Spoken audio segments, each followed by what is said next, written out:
I'm here to say, face get checked like TSA. This is a PSA. Sports in my blood like DNA. We grinding for the chip like Frito-Lay. And I'm gon' let you know if he don't play. I promise this show will never be a bore. Checking out talent from Sea Keys to North Shore. All the way to North Shore. It'll never be a gimmick. Was at Aldine, now I'm at Nimitz. Kings in the city, we gon' need to wear a crown. You can bet us now, we the livest in A-Town. So while you tipping in your slab or your Chevy, or you chilling in your house, get your popcorn ready. Get your popcorn ready. I'm having visions of Bentley. Friday just put me in a football frenzy. That ain't all we do. We cover basketball, tennis, and baseball. We do it all. This is time well spent. It's 7 o'clock, so it's time to vent. Hello, everyone. Happy Tuesday. It's 7 o'clock in the 8, y'all, and it's time to vent. I'm your host, Gentre Williams, joined by Darrian Valsin, man, on this beautiful Tuesday afternoon. How you doing, brother? I'm good, man. Never better. Never better, man. Never better. And a lot of things going on in sports today, a lot of news to get to. But first, coming out of the Patriots camp, man, Cam Newton has been released by the New England Patriots. The New England Patriots have named Mac Jones their starter for the season in Week 1. Darrian, how did this news land with you, man? Cam, it's crazy to think about it. Former number 1 overall pick, MVP, led his team to a Super Bowl, not making a roster. I mean, it didn't land on me at all because I'm not emotionally invested in it. But, I mean, you know, it's Father Time is undefeated, and I think we talked about it a couple of times with Cam. You know, at this point in his career, going back to his years in Carolina, you know, his body, a lot of damage he took because of his play style as a running quarterback, taking a lot of hits. His number of injuries is well documented. So, you know, I think a lot of that had to do with some of his downgrades in terms of his performance and play.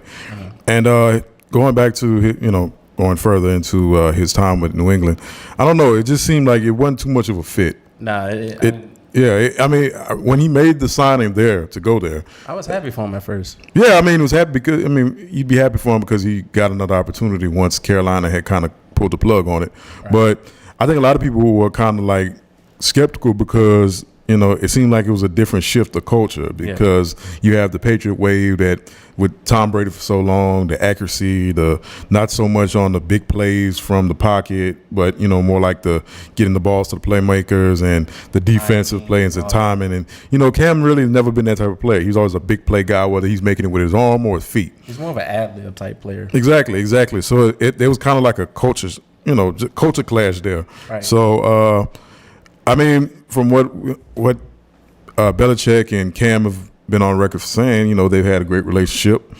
Cam did enjoy his time there. We'll see what happens for him from there. I don't know on a short list of who's the teams he could go to, but I'm sure somebody will give him a call. We'll have to see. You know, a few of the teams on that short list was Houston and Dallas. Very interestingly, I don't know, you know, coming down here with Houston. It's just I don't. Right.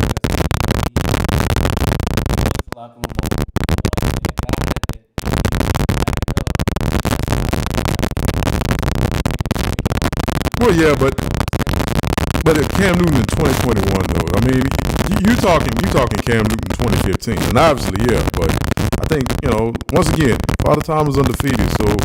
Maybe, you know, in his mind, and because a lot of people are saying that, but he probably thinks that too. Maybe he thinks he's still that Cam Newton from 5-6 years ago. But, you know, based on the evidence of what we've seen, that's not the case anymore. So I don't know if it'd be a situation. I just can't see where he would be at least a long-term starter for the next 2-3 years for anybody. Maybe he'd be a Band-Aid emergency quarterback somewhere has a lot of injury issues. Yeah. I mean, yeah. That you haven't until you find your franchise quarterback. And one of the news that was Bill Belichick back when he had Tom Brady and Bledsoe there, Belichick knew Brady was going to be Brady during his rookie year, and he wanted to start Brady, but he didn't have enough guts to pull the plug. So I wonder if he always said he thought he should have played Brady a little bit earlier than what he did. So now he has the opportunity again with Mac Jones and Cam Newton being the bridge gap guy. He probably just went ahead and said, you know what, I'm going to go ahead and put Mac Jones out there.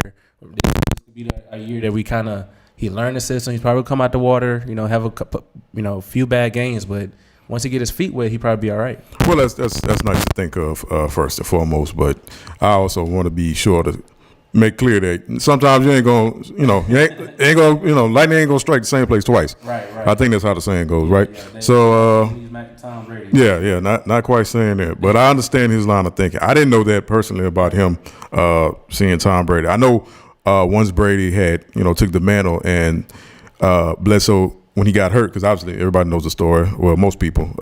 Drew Bledsoe was the quarterback of the Patriots.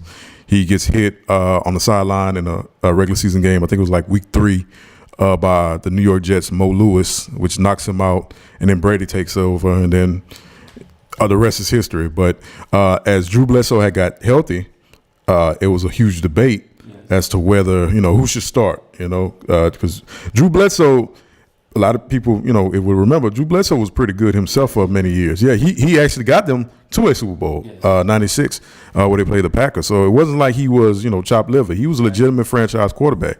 So that's a very interesting that you mentioned that, because Belichick was he did stick by Brady when there were a lot of people in the media, local and national, who felt like, hey, this was Bledsoe's job. He's been the guy. He was the number 1 pick. He was your franchise guy. Y'all making this run. I know Brady is hot right now, but give him that mantle. And like you said, Belichick was definitely he stuck by his guns, and he turned out to be right all along. So, well, I think it was they had like a little joint practice against the Giants, I believe. Yeah. And Mac Jones went like 35 or 40. He was tearing the Giants defense up. That the Giants next day came back with a game plan for Mac Jones in a joint practice. So I found that very interesting. And then during that little practice, they said Bill Belichick went over there to Mac Jones and gave him a high five, like, congratulations. Right. You know what I mean? Like, kind of like, this job is yours. Yeah, the job is yours. And then the whole thing with Cam is everybody's getting on him because, the situation he was in last year, and then he caught it again. Oh, with the vaccine? And the fact that he's unvaccinated had to play. They felt like he wasn't dependable. So well, that was I don't want to get into that whole little thing with the vaccine and everything, but that could have probably played a part into it as well. I won't be surprised. I mean, he made his decision, and he has every right to feel the way he wants to feel. But at the same token, the Patriots could deal with that situation however they want to deal with it. Right. And I wouldn't be shocked if that was probably a factor, because last year we looked at his performance. It wasn't up to par. And if which explains why they drafted a Mac Jones in the first round in the first place. Exactly. So, Cam went 65.8%, 2,000 yards, 8 touchdowns, 10 interceptions. Yeah, I was gonna give you a segue because I knew you had the stats. I just wanted to give you a good transition. So you exactly. So, the numbers speak for themselves, and they're not good. So, a lot of things. He was already on the short leash anyway, so he really didn't help his case. So. Yeah.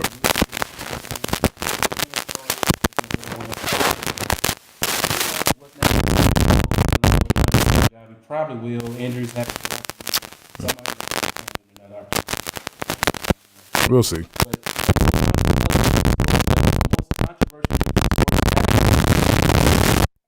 Controversial? Well, I don't know what to call it. Goddamn hilarious. That's what I call it. It is funny, y'all. So Bishop Sycamore is a online prep school that plays against IMG Academy, who's one of the more national powerhouses. They get the best players from across the country against other high schools. And Bishop Sycamore told ESPN they had a number of top recruits, all this. And, IMG won 58-0. But the story came from that game was, wait a minute, is Bishop Sycamore even a real school? And the resounding answer is probably not. Because, once again, ESPN showcases some of the best high school talent. That's what they've been doing for years now. Right. And IMG Academy, whether you agree with them or don't, I don't agree with that whole practice, because I feel like that further goes into the dark realms of exploitation of players. Right. But IMG Academy is a well-known prep school. They've always been a powerhouse. They get all the top high school recruits, create a team out of them, and then, go around and play in other teams. The team they were playing, Bishop Sycamore, who claimed that they were from Ohio. Apparently they didn't show up anywhere in the Ohio high school association athletic base. No record of them whatsoever. And then within the last couple of days, it was revealed that crazy. It was revealed that not only were they not a registered high school, but most of the players were junior college dropouts and were nowhere near high school age. The head coach had an active warrant out for his arrest. What else? What else happened? They share helmets. We said, That was the point. Yeah, when you said they came in. That should have been a red flag right there. Like, it's just rinky dink. But they had something else going on. Like, football side. Right. Because they had played another team 48 hours within Exactly. So the whole thing is crazy, and it keeps getting weirder and weirder because now we've got former players coming out the woodwork claiming that a lot of them that are on the team were actually deceived and led to believe that the team was going to be like a last chance you type of deal where they were going to get a Netflix special and they were getting cooped up in this house where they're all staying and they were pretty much broke and were sleeping on the floor and had to resort to shoplifting. It's crazy layers to it, man. You mean to tell me they had probably like, I don't know how many, but like probably 20 to 30 players staying in one house? That's what one player claimed. Yeah, he had 20, 30 players from different parts of the country who they had recruited to play on the team because once again, from what he said, it was more like a last chance you type of junior college or, How did ESPN miss all this? I don't know that. I mean, ESPN is at fault, but you can, like, anybody who's seen like some of the clips, right. the announcers are kind of like, once they came up to the realization, they said we were deceived because they led us to believe that they had all these players who were getting top D1 college offers, and that wasn't the case because none of them were showing up. Well, 0 is a number. 0, yeah. So they did have a number. Well, there you go. They had 0. Yeah, 0 is, yeah, you're right.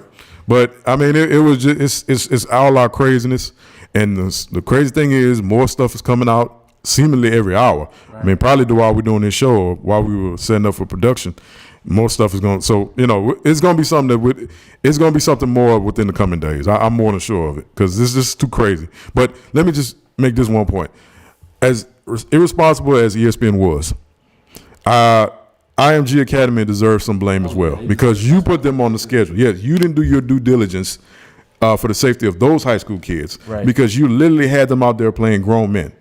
And not only playing grown men, you scheduled it because this was a big game. You had it at the damn Pro Football Hall of Fame. It was in Ohio at Tom Benson Stadium. On ESPN. So, everybody's at fault here from the top down. Everybody deserves some blame.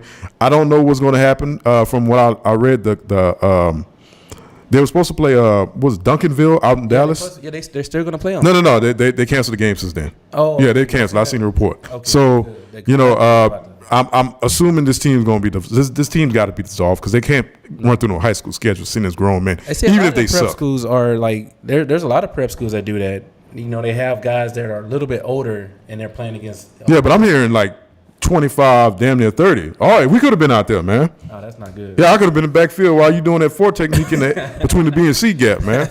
So we kind of missed out on the boat on that one. Oh. But I ain't saying no house where I got to get resort to stabbing people and shoplifting at Kroger and Walmart.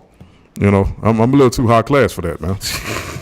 So, I mean, and like you said, a lot of those guys, they was presented with an opportunity to better their lives. A coach probably told them like, hey, we're going to get all this publicity, all this notoriety. Mm-hmm. And if you're those guys, of course, your dream is to make it to the NFL, whatever your dream is. So they're going to get whatever opportunity they can and try to make the most of it. I'm not blaming those young men from trying to do that. But as a people that was higher up, the IMG coaching staff, the IMG staff, period, should do a little bit more research, a little bit more homework on that school. They probably just looked at, it's a national TV game. We're probably going to blow this school out anyway. Right. It's an opportunity to make our kids look really good as well. Exactly. But in the same token, it goes back to my original point about places like IMG Academy, who are pretty much in the business of exploitation of these young guys. So, obviously, if they don't care about exploiting them, they're not going to care about putting them in harm's way by having them pretty much playing grown-ass men. So everybody's at fault. I mean, it's fun to pick and poke at ESPN for not doing their due diligence, but there's plenty of blame going around that should go around. So that is a crazy situation. There's gonna be more news revealed about that situation. More jokes and memes too. Don't stay tuned for that. I seen one meme on I think it was Twitter or something, and they had the not the longest yard, but the gridiron game picture. No, it's a whole. It's you could make a scrapbook of this stuff now. Yeah, it's man, that's crazy. Absolute, like it's. I don't know, man. It's something else, man. I wish we could post it. We'll post the jokes as we go along. Yeah, we're going to post more on that. Bishop Sycamore, that's the school, guys. If you guys want to take a chance to look it up, look it up. You will laugh till your face fall off. It's hilarious. One of the more funniest things I've seen all weekend. But sad. But, yeah, it's sad at the same time. Right. Moving on, man. Well, we're going to continue our 8 division in 8 days. And today, since the Cam Newton was released by the Patriots, and that was the biggest news we're going to do, we're going to go with the AFC East. And we're going to start with that division. And the first team we're going to talk about is the New England Patriots. Oh. And, I'll let you usually I go first. I'll let you go first on this one. See, how you feel about the Patriots this upcoming season. Oh, man, I don't. You made me go first on this like I'm supposed to care about the Patriots. It's our job. So, New England, what I said, I've seen them somewhat 500 football. Even before the Cam Newton situation, with or without Cam Newton, I think they're a 500 team. I think they made a lot of improvements from last year, but last year I think they somewhat overachieved, believe it or not. Wow. So they overachieved to be a 500 team. I think they'll regress to the mean, and they'll have a lot of close games. But yeah, I would say around that. Well, you can't be 500 anymore, right? 500 anymore. Man, that's why I hate the NFL, man. That's like in the odd number games. Like, come on, bro. Like you said, one day they're going to go up to 20. That's the goal. Yeah, it's 20. It's going to be 20 before the end of the decade. I fully believe that. If not, we're definitely going to be at least 18. But probably that 9-8, 7-9. Well, 7 and we'll be 7-10, 8-9. They're anywhere between 7 and 9 wins. Yeah. 7 to 9 wins, that mid range, which I think personally will give them good enough for third. Right. So yeah, I'll take 8 and 9. 8 and 9. That's a good one, man. Coming in before I heard the news today, when I first did the whole little prep on the Patriots, I had them at 11-6. That's before they cut Cam Newton. And the reason why is because I thought this was going to be Cam's second year in the offense. They did get not Johnson. They also picked up Matthew Judon. But tight ends, they got Jonnu Smith and Hunter Henry. Yeah. And Cam him and Greg Olsen had a nice connection going in Carolina. So I thought with the double tight end package, that would have benefited Cam a lot. Right. But with them going to Mac Jones, that changes a lot. They're not going to be that same. He's going to struggle out the gate a little bit more. I got them going 9-8 as well. They're going to be, like you said, a 500 football team, man, with a rookie quarterback. Next year will be a big year for the Patriots. This year would have been a big year for them if they would have kept Cam, but now they cut him. I see them being a 500 football team. You know what? So something I have to speak on.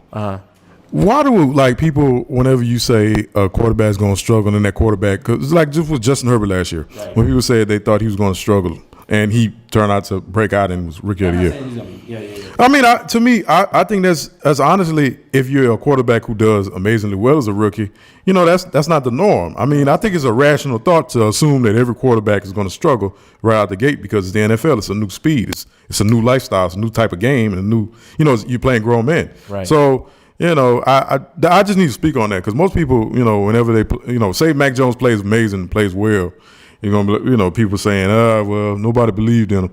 Like we're not. It's not that we don't believe in him. Well, I'm going. Let me slow down.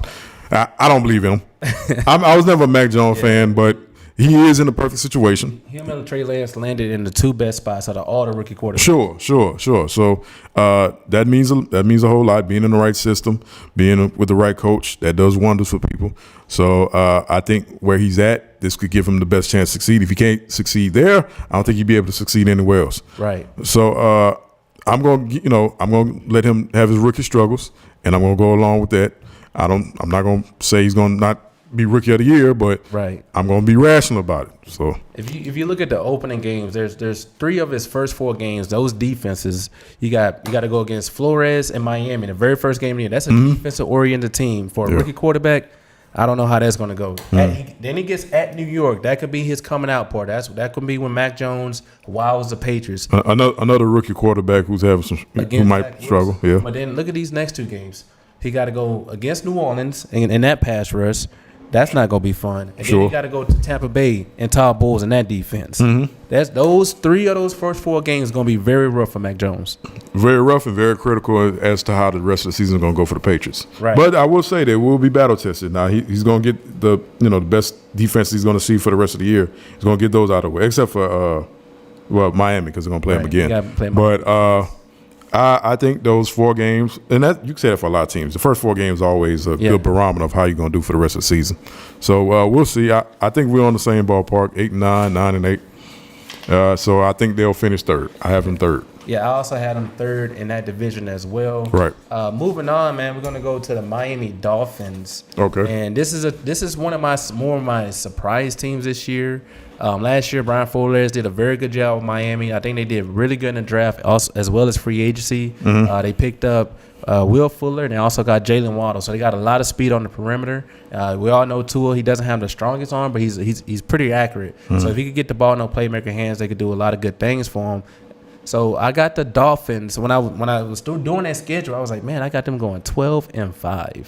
Ooh. Yes. I got them probably being the number 1 wild card team because they're not going to win this division. Yeah, 12 wins, yeah. But they're going to be one of the more dominant teams. They're going to come into a lot of games. They're going to surprise some people. And I think they're going to start off hot. And at the end of the year, I think teams will probably catch up to them a little bit. And they're going to start taking a little bit more normal losses. Sure. You know what? I'm not too high on Miami as you are, but I will say this. I do like the dynamic of Tua and you having that, quarterback that's very mobile, could make plays with his feet, but then he's going to have to learn and going to have to continue to progress as an accurate passer. Right. Because, and I'm not saying he's going to be like that, but the last time we remember a young quarterback who had some natural ability in his athlete and just had to pick up on his accuracy was probably Russell Wilson. Yes, that's who it reminds me a lot of. That's what it reminds me of. Yeah, me too, because they kind of got the same build. I'm not saying he's like, but Russell Wilson, if people remember, when he first got into the league, he had some issues with, accurately pass. Like, he had the natural ability. Yeah. He had the ability to run. He had the arm, all that, but accuracy was the issue. Right. So I'm not saying Tua has that, but a lot of the ingredients and a lot of the makeup of Miami, plus they have a great defense to kind of help him along the way so that he could be a game manager now and then progress into something more. Right. I think, there's a very obvious parallel between the two teams. So I can see Miami. I said I think they'll finish second in the division. I had them number 2. 12 wins. I know that's high. It's high, but, you never know. I'm going to go say about – I'm not going to be too far off. I'll probably be in the 9 or 10 range. 9 or 10? Yeah, at maybe they might be. And once again, I'm not knocking your prediction, but I kind of got them somewhat fighting with the Patriots for that second tie. They'll probably finish right barely above them in the division. Now, where that leaves them in the wild card, that remains to be seen. But I have probably about 10 wins, 10 or 9 wins. 9 to 10 wins. But here's the thing with Miami. There's them. They're one of the teams, Philly. I don't know if he plays for this team this year, that's really in a Deshaun Watson sweepstakes. Hypothetically speaking, if they was somehow to land Deshaun Watson, they'll probably have to move to as well. Right. I feel even more stronger about that 12-win prediction. And then would you add some more wins if they was to pick up a guy like Deshaun? Maybe. At this point, it'd be hard because I don't know if he's going to play this year. Yeah. And then even if he does, he'll probably serve suspension. Right. So you might not have him until at least week 5 or 6. Exactly. And then that leaves him to be he still got to get some rapport and some familiarity with the offense and the scheme and stuff. Right. So that would be a big transition for him. So I don't know if necessarily they'd be better on paper. Bye week to week 14. So if they was going to make that trade, they hadn't been made that trade. That's true. So it's a lot of factors with Deshaun Watson, and that's got to do with on the field and more so off the field before you could really make a judgment on that. So I don't know. That's gonna be a tough one, man. But I do got the Dolphins being one of the better teams here in the NFL. And moving on, this is a team that I think is gonna be better. But they were so bad last year, they can only get so much better. Yeah, that's what I'm saying. The ball's in hell, man. Yeah, I don't know. I got the New York Jets. When I went, I was hoping I could get on up to 5 to 6 wins, but I only got them at 3 wins. Okay. 3-14, they're gonna be right back picking in the top 5. Hopefully, they can finish round out that offensive line, get some more weapons for Zach Wilson. They did draft Zach Wilson. He's gonna be, I think he's gonna be pretty good right out the gate, but I don't have him like winning Rookie of the Year and anything like that. He's going to have to make some improvements. They did get a new coach. Robert Saleh is a new coach over there. They got rid of Adam Gates. So there's some improvements there. They also just traded for Carl Lawson, picked up Corey Davis. So the Jets are making some good moves, but this division is very tough. You got to see New England twice. You got to see Miami twice. You got to see Buffalo twice. Those are some tough defenses for a rookie quarterback with limited weapons. Yeah, not much different from where I think. Zach Wilson is just like a mystery for me. Never watching much BYU football because, once again, that's the Western time zone, and I don't really delve into that late night football thing. My football typically ends at about, unless it's prime time. Because, like them last prime time games in college football, they end at about 10. Then you turn on ESPN, they got Arizona and Arizona State at like 10:30 in the first quarter. Yeah. So. Yeah, but they're not Pac-12, but that mountain time zone, so it's like an hour to 2 hours behind. So I can't really make a astute judgment on him right now. From what I'm hearing, he's having a pretty good preseason. He's looking pretty good for what they got out there, and it ain't much because the Jets have so many holes everywhere else, and there's so many questions, and seems like every other year they just have an upheaval and transitions with new GM, a new head coach, new GM, new head coach. So they still got to find a culture that's successful for the long term, and until they get that, it's just going to be them at the bottom of the division, looking up at everybody else. Right. So your 3-win prediction, I'm going to have to go ahead and co-sign with that. Wouldn't be surprised if it was 2 again, maybe 4. Maybe they'll sneak up on somebody. But, I'm going to agree. 3 wins they'll be 4th. Against Cincinnati, Houston, and Philly. Outside of that, I didn't just. They might shock a team. They might get one of those. Yeah, just like when they beat the Rams last year and played themselves out of getting Trevor Lawrence the number 1 pick. So it'll be something like that because they'll catch somebody slipping because football is crazy like that. But at the end of the day, we're still looking at a team that's probably at the bottom of the AFC East. So I agree with that one. And then the number 1 team for my power rankings, the Buffalo Bills. These guys last year, Josh Allen took that leap, picked up a guy like Stephon Diggs. I got them going 13-4, probably being either number 1 or number 2 in the AFC, right there with Kansas City fighting for home field playoffs. They can be back in the AFC Championship. They could possibly make a Super Bowl run if everyone, which is hard to do in football, remains healthy. But I think they drafted very well over the past 3-4 years. They have the deepest roster in the league. Guys, first and second teamers could get it done. And I feel like this is Buffalo's window, right? This year and next year. This is their window before they have. When do they got to pay Josh Allen? Have they already paid him? Was it like 3 years after? Yeah. I'd have to look that up. I'm gonna look. We have to look that up. They don't have very much longer with Josh Allen. No, yeah, he's probably still on a rookie contract. So they're gonna have to start, cutting some guys off and everything. So they might have gave him an extension though. I don't.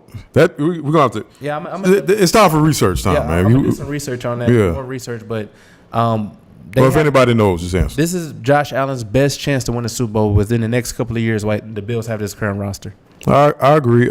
This is definitely the best Buffalo Bills roster we've seen, and I don't think we was even alive with the Jim Kelly teams. Yeah, it was like babies. Yeah, it was just babies. It was infants, toddlers, peeing in our diapers and everything. So this is definitely a new experience because the Buffalo Bills have always been the doormat. Right. So I agree. Huh? It's weird seeing the Bills like. It is. It's kind of crazy. It's almost like the Browns. Seeing the Browns win the playoff game. It's like what? But yeah, in terms of offense, defense. The Bills have what they need. They have their franchise guy who they've been looking for years. Seems to have it. They have the wide receiver core. Already talked about it ad nauseum. Stephon Diggs, top 10, top 5. Cole Beasley. Well, that depends because he's. Yeah, he's. That's another one. But and then the addition of Emmanuel Sanders, he's a somewhat older guy, but older, but he's still yeah, he still has plenty left in the tank. Trust me, he's still be able to make those big plays down the field. And you got the perfect quarterback to have that with Josh Allen because he definitely has a cannon arm. My only thing with Josh Allen is sometimes he can get a little wild in terms of his play style. Yeah. He's got that what they call it. Cannon though. Yeah, but you know what? That usually comes with that mentality. Yeah. Those cannon arm dudes, they always have that wild style to them where they kind of run around like Brett Favre. You know what I mean? And Drew Brees had that too. You know, he's just, I can make any throw. If I can't, I'm gonna run around, do what I can until I get open to make that throw, the throw I want to make, and I'm gonna make it. Like they have the utmost confidence in their arms. It's ridiculous. This is gonna sound weird because I know his career didn't go the way everyone expected to. What's up? But to me, Josh Allen is what David Carr could have been if the Texans would have blocked for him and he wasn't so gunshot in the pocket. Oh man, that's David Carr had one of the strongest arms still to this day I've ever seen. Mm-hmm. But his protection was just so bad in Houston that his eyes used to come down in the pocket. He didn't really have enough time to make reads, and they never really got corrected throughout his career. Well, you trying to be a psychiatrist here. I mean, Derek Carr got a whole bunch of. Well, you talking about, Derek or David? David for the Texans. Oh, well, you really need to. That's a whole synopsis there, man. You can write a thesis on that, Kurt. But yeah, I kind of see what you're saying because Derek, he had that bad injury when they had that 2016 where they were. No, David Carr. Oh, okay. I'm sorry. You keep messing. I mean, either one. We just talking about a bunch of mentally damaged quarterbacks. So, yeah, you could definitely make that argument for Josh Allen. I do kind of see it, but we've seen that's not been the case. He's been protected somewhat better. I think we could say he was better than David Carr. Yeah. Exactly. And, once again, a guy who's got a deceptive running ability. He could definitely run out of the pocket and scramble a little bit, even for his build. So Darius Leonard, a linebacker for the Colts, said he one time hit Josh Allen with everything he got, and he said he just kind of fell off of him, and Josh Allen kept going. Yeah, he's a big dude. Yeah, he's a very big dude. So yeah, I would go ahead and say that I would agree with you on Buffalo. Once again, the one thing that I had been aimed about Josh Allen is as long as he's doesn't get too crazy, right? Stays within himself, lets the game come to him. He's got the natural ability. He's got the talent around him. And I think that Buffalo will definitely win the AFC East. Now, when it comes to challenging Kansas City, that's a different story. That's a different story, but they're definitely the team, or at least one of the teams that match up the best with them.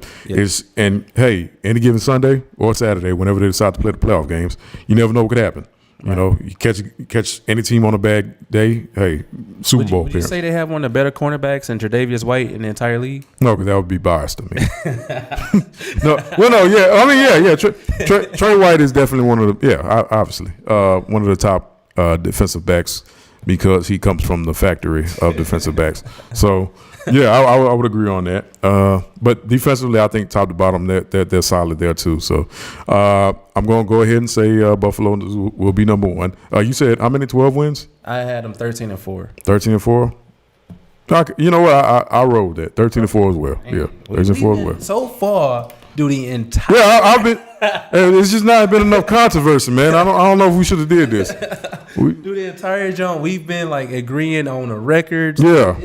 I don't think there's been this because I think we're just speaking from a common sense look based on last year. Because really, all you have is last year. Because preseason games ain't gonna show you nothing of note. You can't really judge off of preseason. Exactly. So 75% of the teams didn't even play their starters. Exactly, which they shouldn't. Right. So it's kind of like it's a guessing game. So. Right.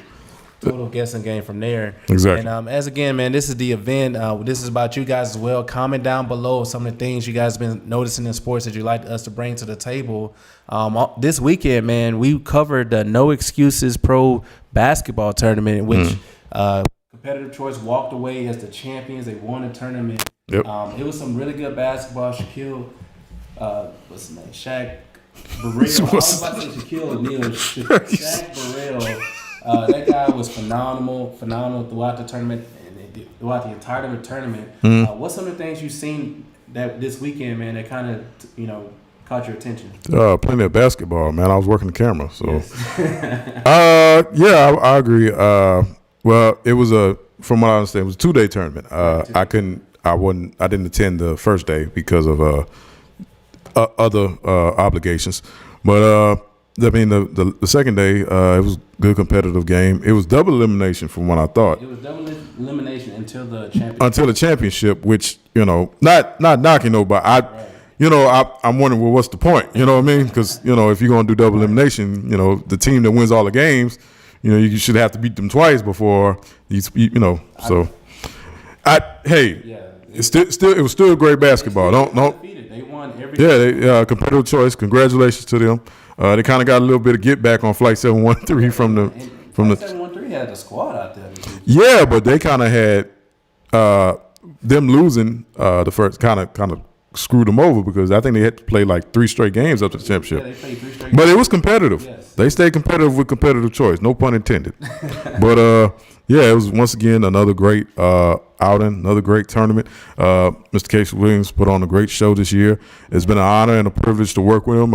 Hope to work with him next season on the next pro league, and it was really fun. So yeah, I enjoyed every second. We was absolutely no excuses. Absolutely all summer, man. It was some of the best basketball I've seen up close in person my entire life. Met some great people up there. Casey Williams, they did a great job putting that league together. He got great people working in there. Trainers, concessions, players. Right. That league is professional, second to none here in the Houston area.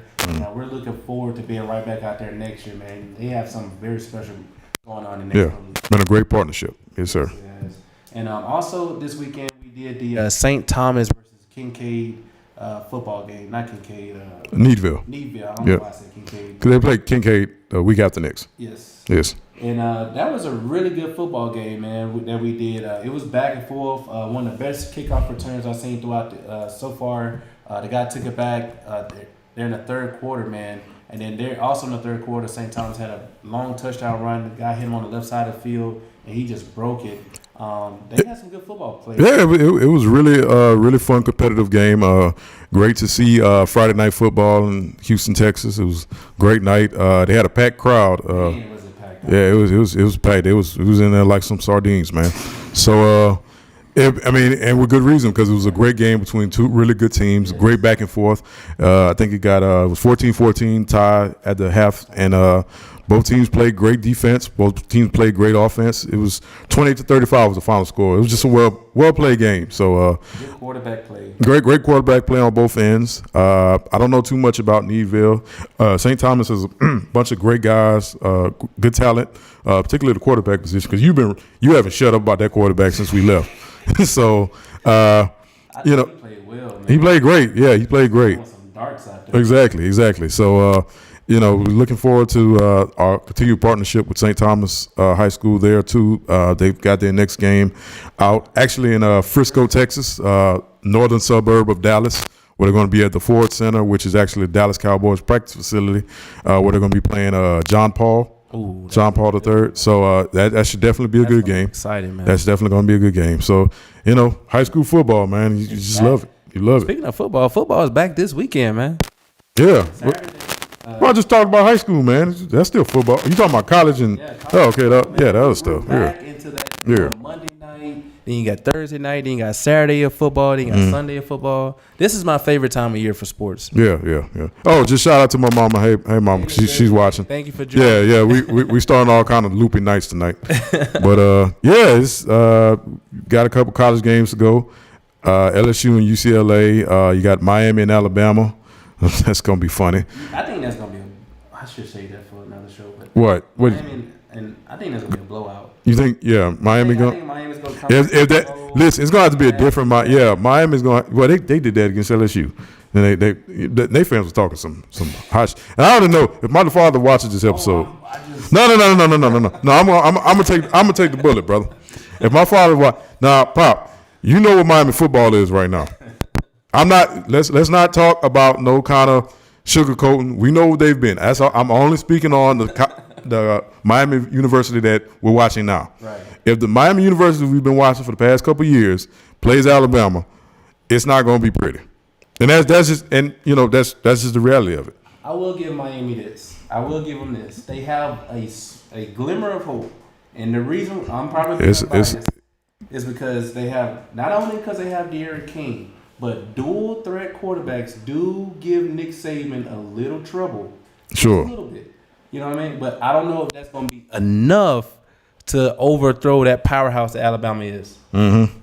But, I mean, Yeah, it's my mom's favorite time of year, of course. Yes, this is the best time to be a sports fan. You know, Yeah, you have yeah. NBA coming up. Yeah, Summer is just like Yes, sir. brutal. But but getting your point about De'Aaron King, Right. he's coming off an injury, is he not? Yes. Yeah, so we'll see how he looks on that. I just think that's messed up. Your first game off an injury, you playing Alabama. So, they always reload every year, so we'll see how that works there. I think Georgia and Clemson are playing as well. If I'm That's not gonna be a tough one. Georgia and Clemson. I'm asking you, it's Georgia and Clemson, right? I haven't checked. God, I'm pretty sure it's Georgia and Clemson. That's going to be a tough one. We'll see what it's like there. Georgia, the constant contender that gets fooled into being a pretender. So, and Clemson, we'll see if they're back fully. If they can get back to the national championship game. Dabo Swinney and his loud mouth, Would you say Clemson has surpassed Alabama over the past 3-4 years, as far as like the premier program in America? No. No.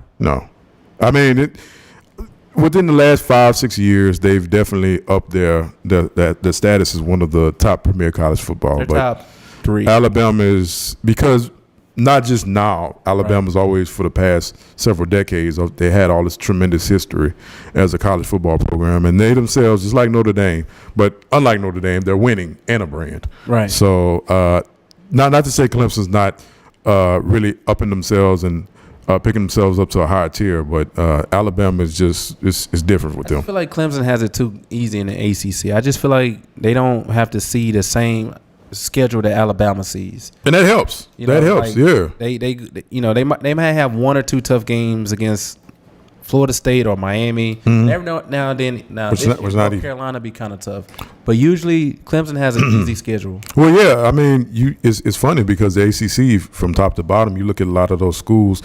A lot of them, and you just named them: Florida State, Miami, even Virginia Tech. Those are schools who, for the longest, had great teams. They had amazing, but right now they're in a down period, and it just so happens that period is all in the midst while Clemson is making a peak at the top of college football. Right. So, I do agree with that. As long as those programs are right now in the mud, right, then Clemson's going to be the top dog because they're the only one that's going to win it consistently. So, maybe that changes this year. I would like to see it change this year because more competition just makes for better games and a more fun season. So I think North Carolina might be a shock to some people this year. I don't think so. I think everybody kind of knows because, like I said, Sam Howell is definitely a Heisman candidate. But I think North Carolina might really be one of, because I think Mac Brown he has a way, you know what I mean? Right. That he just galvanizes the group, and then now he has his superstar quarterback. Whenever Mac Brown gets his superstar quarterback, be ready. Vince Young, Colt McCoy. Sure. He has his guy, and he can make a run with North Carolina, especially in that conference. Well, yeah. I'm not saying that North Carolina's going to beat Clemson, but they're definitely they've improved within the last couple of years since Mac has gotten there too. Right. We'll see with Sam Howell. They definitely have the quarterback that they're bringing back. Clemson, I can never do the name of that dude. Quarterback. Oh man. The Samoan gentleman. Yeah. Ugalele or something. Yes. That's once again irresponsible journalism on our part, so we apologize. But we're gonna know his name. It's just like we had to learn Giannis Antetokounmpo. So Giannis Antetokounmpo. Antetokounmpo. You sure that ain't Antetokounmpo? Is it Po or Poo? Let's leave this alone. I don't even want to. This is better. We'll just call him the Greek freak. Greek freak, Giannis or whatever. I don't even know why we started that one. After it has like 3 or 4 syllables, I'm like, I'm gonna give. Yeah, it's too many. I'm not knocking you up, but knocking it. But it's like after the 3 or 4 syllables, I'm gonna give you a nickname. Yeah. That's most people. So, but I got to figure out the quarterback for Clemson's name.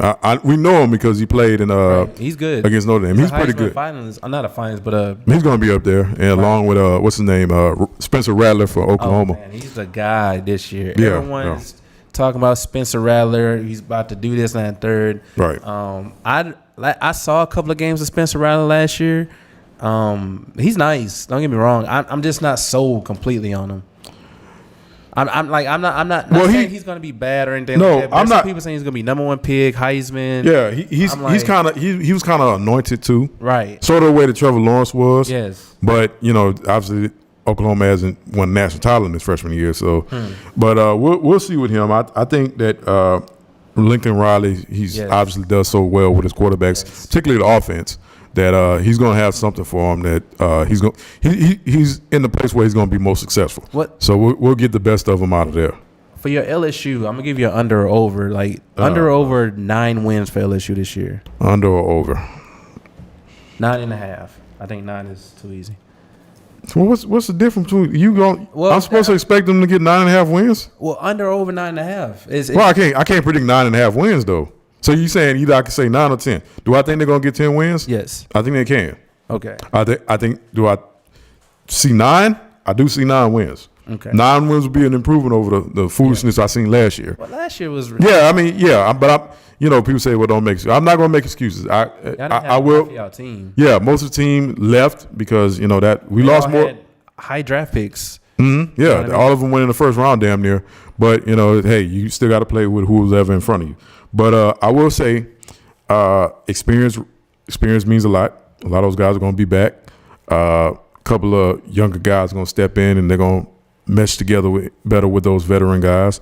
So I would say the 9 wins because that's always been LSU football. 9-10 wins anyway. So I wouldn't be shocked if they go back to there. I think they're going to beat UCLA this weekend. I see them winning. UCLA by at least 2 touchdowns. At least 2 touchdowns, I think. But I think we're going to have to outscore them. I don't know if I want to believe that the defense will come back. That's LSU. That defense is coming. Yeah. You especially when you have 2 great cornerbacks on each side. You got Derek Stingley, who's going to be picks. He'll be a top 10 pick. Elias Ricks, he's a true sophomore, so he's definitely got another crazy athletic. Yeah, we'll always get guys. Pass rushers, that's crazy. Exactly. So it's just a lot of questions, but I do have somewhat certainty that the LSU we seen last year, that's not LSU. That's an anomaly. Right? Yeah. So that's not gonna be the norm for LSU. Exactly. So 9 wins. Moving on to talk a little bit basketball news in the NBA. Okay. Rajon Rondo has been picked up by the Los Angeles Lakers, but that's not really the big news with the Lakers with me. Lori Marketing was involved in a 3-team deal that landed in Cleveland. So Cleveland, they got a plethora of power forwards, which means they're probably looking to buy out Kevin Love. And there's been a lot of rumors circling that they're linking Kevin Love back to LeBron and the Lakers. That would be, I want to say, game changing because if once they go against Brooklyn, I don't see how you're going to keep Kevin Love on the court, but that can really help out the Brooklyn but the Lakers picking up Kevin Love as a buyout. Well, it'd be nice for LeBron to come rescue Kevin Love out of the hellhole that is Cleveland. But sure, it's pretty much an arms race between the Nets and the Lakers. Will they get the Lakers over the hump as a Western Conference Finals team? Yeah, I think they're over the hump already. I think top to bottom they look like the best team. We'll see how Kevin Love fits. Now, granted, he'd be what they need because they still need a little more shooting and spacing. Some spacing. Yeah, with the guys they're going to have now. And depends on whether or not Anthony Davis wants to play that 5 position because he's always been real hesitant on playing the 5. That's why you got Dwight. Yeah, but, do you want Dwight starting next to Anthony Davis? I don't know. I know it works in maybe, but not finishing. Yeah, but I just think the way basketball is played now is just you need that floor space. Davis be perfect at the 5. I don't know why he doesn't. Nobody knows. He just. I guess the physicality of the position and the matchups he got to deal with. He's gotten so much stronger, so much better. I don't know, maybe man. It's a mental thing with him because I don't see why he doesn't play the 5 Yeah, more often. He still sees himself that 6'9", 200-pound dude. Yeah, the skinny. I see him bang down low plenty of times. Right. To him, it's not like he get pushed around. I agree. I think that's the way he should go. But and like I said, if he plays at 5, him and Kevin Love at that 4 and 5, that'd be perfect because Kevin was spread out, but then he could get sometimes bang in there and get some rebounds himself. And then and that kind of leaves Anthony Davis in the post by himself to do what he got to do because he's a great post player, great post defender. So it'd be a good pickup for him. I don't think money would be an object for him. I think he's made enough money. I think he wants to win again. And being out there with LeBron, because him and LeBron still have a great relationship, I think it'd be perfect for Kevin Love. That'd be a great situation. A guy that's been a free agent for a long time, man. I didn't even know he was still a free agent. JJ Redick. I'm surprised in the shooting league that we are in now, no one's really hitched their wagon. Now, I know JJ's not just going to go to a rebuilding team. Not at this point in his career. But if you're a team like the Lakers or even Brooklyn or a Milwaukee, you can use a guy like J.J. Redick coming off the bench. Well, here's the thing. What he wanted out of because he was with the Pelicans at first. Yes. He wanted to get traded because he knew he was getting traded at the deadline. Though he wanted to get dealt to he wanted to play in Brooklyn because he's from that area. He's from Brooklyn? I don't know if he's from Brooklyn, but he's from that area. He's from the Northeast. Okay. And I guess something happened where he didn't get it because he went somewhere else. We go to I'm trying to think of who he left who he went to after he left the Pelicans. Wherever it wasn't his preferred destination. And Boston? No, it wasn't Boston. It was some lower ranks.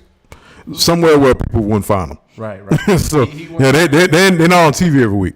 So that happened, and he had a podcast. He hosts a podcast show. It's a great podcast. Yeah, and he said some things that were kind of unsavory about the Pelicans organization in terms of the way. Saying that about the Pelicans. Yeah, but he said it, and that really, once again, the Pelicans fans that I follow out in New Orleans. And before we go further, going back to the podcast, what JJ said, that kind of sided with him on them because they felt like, well, here's another person bashing the organization just because you didn't get the trade destination that you wanted to get. Right. But I don't know if other teams were like, well, we don't want to deal with him. You're not what you once were, because he did kind of have somewhat of a down year. But maybe Brooklyn, probably still out there if the money's right. They can get him because, Lord knows everybody's getting everybody either for Brooklyn or. They still got Blake out there in Brooklyn? I believe so, yeah. Yeah, they just picked up Paddy Mills Paddy Mills is there too now. To me, he's one of my more underrated players in the NBA. Every time Paddy Mills that was a good pickup. is on the court, bro, he is a problem. Mm-hmm. He gets on my nerves. Every time he come on, whoever he guards, him coming off the screens, he was so annoying before the Spurs. He was a really good player. That's a good pickup for Brooklyn. Absolutely, I agree. That's definitely a good pickup. So we'll see from there. I don't know where J.J. Redick goes. Maybe that's another situation where people just don't see the value in him anymore that they used to. Wow. But I think, if you ask him, he definitely wants to be with the Nets. So I think if he does go somewhere, does decide he wants to sign somewhere, the Nets are probably number one on his list. If I'm J.J. Redick, the teams I'm looking at are, like you said, Brooklyn, Milwaukee, the Lakers, and then Golden State. I wouldn't count them out. I think he'll also be a real good fit in Golden State. Most definitely. I can see that too. Yeah. I can see that too. But you never know, man. Basketball is just crazy. Basketball is crazy, and then basketball is about a month or two away. Mm-hmm. Yeah. We do have a couple more division to do before football season starts. We'll get to them. I forgot we didn't do an MVP. It just hit me. We normally do an MVP. Defensive player in the AFC East. Oh, dang. I was going down my checklist, and I was like, I forgot to mention. So who's your MVP for the AFC East? The AFC East MVP. Let's see. So we got Dolphins, Jets, Patriots, and Bills. This seems so easy. Yeah, I guess Josh Allen will probably be the best player out of. That'd be probably number one MVP. The defensive player. You know what? I think I'm going to go different here. I'm still going to stay corner. But it's not the defensive back that you think I'm going to say. I think I know who you're going to say. Who?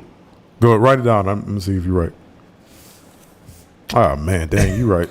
Am I good or what? Xavier Howard, yeah. Xavier Howard of Miami. Yeah. So what we said Rookie of the Year? Rookie of the Year. Oh, this is probably this is a good one now. This is a good one. Who you got? You think it's your flow? Rookie of the Year. Oh man, I can't big up Mac Jones. I done said too much. I done said too much negative stuff about Mac Jones. I can't do that. I got to stick to my agenda. It don't fit my agenda, man. Don't fit it. It don't fit my agenda. So I'm gonna go Zach Wilson.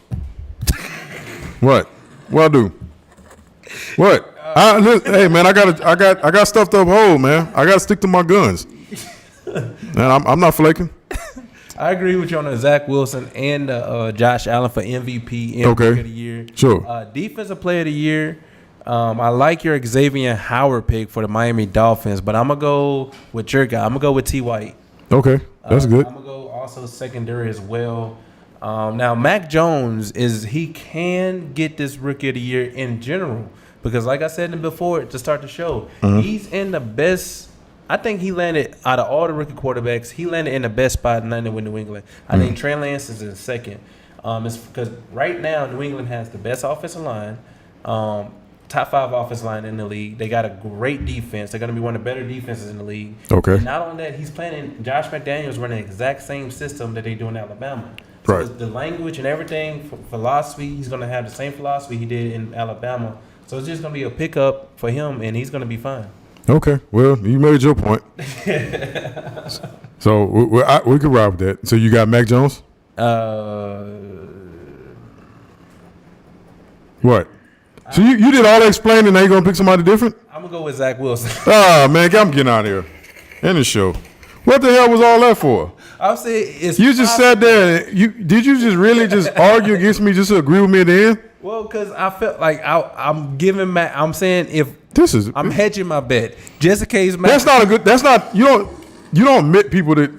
That's an insult, Trey. You don't tell people you hedging your bet. Just in case Mac Jones has a great year, because there's a chance he could have a good year. There's a slight chance. So just in case slight he does, chance. and he does get Rookie of the Year, There's a slight chance the Jaguars go undefeated too. That don't mean it's gonna happen. Good Lord, man. Oh man. And we have a lot of things coming up tomorrow here on Maxx Sports TV. Shout out to Maxx Sports TV for producing, man. There's so much going on our back end. Tomorrow we have 2 shows going on. We have the Huddle Up with Bob Slovak over at Mahoney's, and we're also going to do Lights Out with Lou. Yep. And then this weekend we also have UPW Wrestling. So those are the confirmed events. We're also going to be shooting the event Thursday, man. So a lot of upcoming things coming up for Maxx Sports, man. Yeah. So 2 shows tomorrow. We're neither one of them. Right. Well, we'll be back Thursday, folks. We got to work those. So. Yes, we'll be back Thursday, man. You guys enjoy your night. It's been a great Tuesday night. Gentre Williams, Darrian Valsin, we signing out, y'all. Peace and love. We out. Y'all have a great night. I'm here to say, face get checked like TSA. This is a PSA. Sports in my blood like DNA. We grinding for the chip like Frito-Lay. And I'm gon' let you know if he don't play. I promise this show will never be a bore. Checking out talent from Sea Keys to North Shore. All the way to North Shore. It'll never be a gimmick. Was at Aldine, now I'm at Nimitz. Kings in the city, we gon' need to wear a crown. You can bet us now, we the livest in A-Town. So while you tipping in your slab or your Chevy, or you chilling in your house, get your popcorn ready. Get your popcorn ready. I'm having visions of Bentley. Friday just put me in a football frenzy. They ain't all we do. We cover basketball, tennis, and baseball. We do it all.